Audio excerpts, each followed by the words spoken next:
Assalamualaikum warahmatullahi wabarakatuh. Good afternoon, everyone. Before I start, I want to introduce myself. My name is Muhammad Fadli, and I will be the moderator for today's presentation.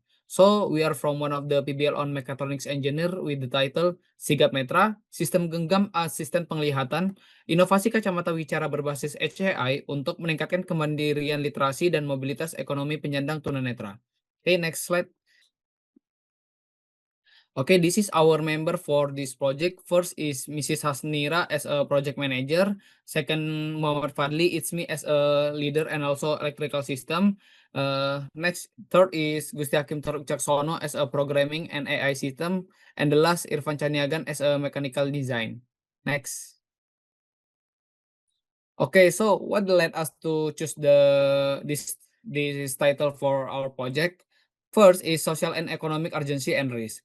The limited access to visual information on menu items and financial transaction increase dependence and the risk of fraud for people who are blind. So there are still many visually impaired people who face difficulty to access the information.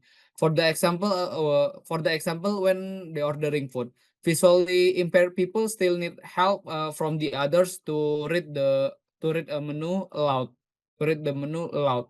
Similarly, when making cash payment. And second is limitation of previous research. Previous smart glasses assistive device were not fully hands-free. They still required an external box, and their detection accuracy remained low, around 40%. And the last, technology needs. Standard microcontrollers are not yet capable of processing image in real time. So the local NPU-based HAI is required to ensure the system is responsive without relying on the internet or a smartphone. So our device, however, does not require an internet connection to operate the system. Okay, next. Okay, this is our objective for this project. First is visual assistance. Help the user receive visual information through audio feedback. Second is obstacle awareness. Detect distance and nearby obstacle using lidar sensor. Third is hands-free, designed as a wearable device to support practical mobility. And the last, prototype development. Develop an integrated prototype through mechanical, electrical, and also programming. Okay, next. Next slide will be explained by Irfan. Okay, in mechanical design, this is mechanical design of Sigap Netra using SolidWorks software. In number 3, this is a front housing. This which work as the main body of the device. It also help the internal parts from sudden like rain, accident spill, and water splash. In number 1 and number 2, this is a front and rear cover. They are used to place the electrical component and sensor. In number 4, this is a elastic head strap. It is used to keep the device stable when it's worn on the user heads. Lastly, this is a cushion frame. In number 5, it helps make the device more comfortable to wear because it has a soft cushion that touches the user face. Okay, next slide will be explained separately. Okay, thank you, Irfan. This is our electrical design for this project. Next. Okay, so the entire system is powered by battery LiPo 3.7 volt DC, and the output from battery LiPo is connect to the module charger TP4056.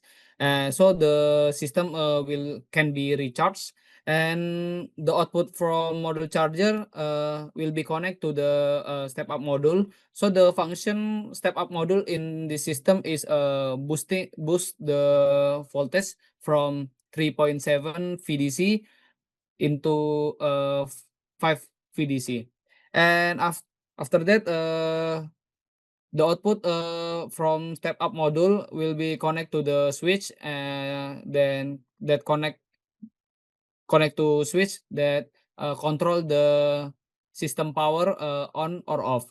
And the output from switch will be several will be for several components such as push button, sensor lidar, module audio, and also the CPIT MaxCam. The all input pins and the all output pins will be connected to the CPIT MaxCam. So the CPIT MaxCam will be control the all system all process. Push button function in the system is a trigger. So if the user want to read something like money, he can click push button, and after that the camera will be active. Sensor leader TF Luna function to measure distance, and module audio PCM function to convert the reading camera into audio that connected to the earphone wire, because module audio have the port jack audio 3.5 mm, so then can connect to the earphone wire. Okay, next slide will be explained by Gusti. Okay, thank you, Fadli. I will be explaining to you about the topology design of our system. As you can see here on the middle part, this is our main controller, that is CPIT MaxCam. On the left part is actually our input. As you can see here, we have sensor lidar TF Luna, and then camera sensor GC4653 camera, and then we also have push button. These three will act as an input. And after that, we actually have some output. The output of the processing from the CPIT MaxCam will be converted to audio by using I2S via module PCM 45012. And then it will be heard by audio by using earphone jack. Okay, next slide.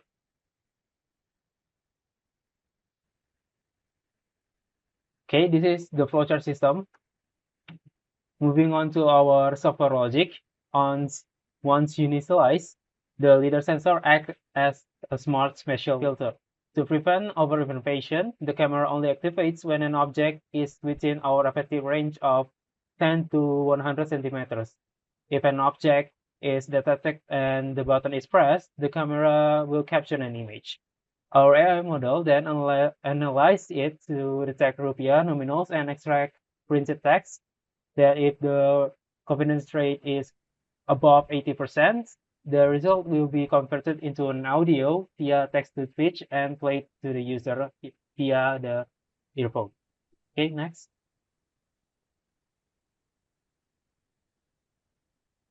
As you can see here, this is our progress documentation. We track our schedule strictly using our Gantt chart. On the screen, you can actually see our active progress from 3D printing, the casting, and soldering the electrical part, and also programming the HI by using MaxCam via the IDE. Okay, next. You can see here, this is our timeline. Our timeline consists of several steps, so I'll be explaining to you the main part. Our prototype is actually still on 65%, so our mechanical parts are being 3D printed, the electrical are still being assembly, and our vision dataset is still currently on collecting the dataset, so the system is still on progress. Okay. As you can see here, this is our progress result or the prototype stage. The first one is 3D printing process. We have mechanical part being 3D printed, and then the second part is electrical assembly. Third one is vision data set collection, and the fourth one is 3D printing. What I say, our prototype stage is still on 65%. Okay, next. Okay, the next slide will be explained by Irfan. In this project, we face several obstacles from different divisions. From the electrical side, some require component difficult to find. In programming side, the AI system still need more dataset to improve detection accuracy. From the mechanical side, we face 3D printing issue caused by machine condition, filament, sliding settings. We also need to adjust the wearable design dimension so the prototype can fit user more comfortable. Knowledge gain. In this project, we learn about the HDAI implementation, computer vision workflow, 3D printing process, and LiDAR sensor calibration. We also learn how to integrate mechanical, electrical, and programming system into one wearable prototype. Besides that, this project helped us improve teamwork, text division, and progress documentation. Okay, this is video progress.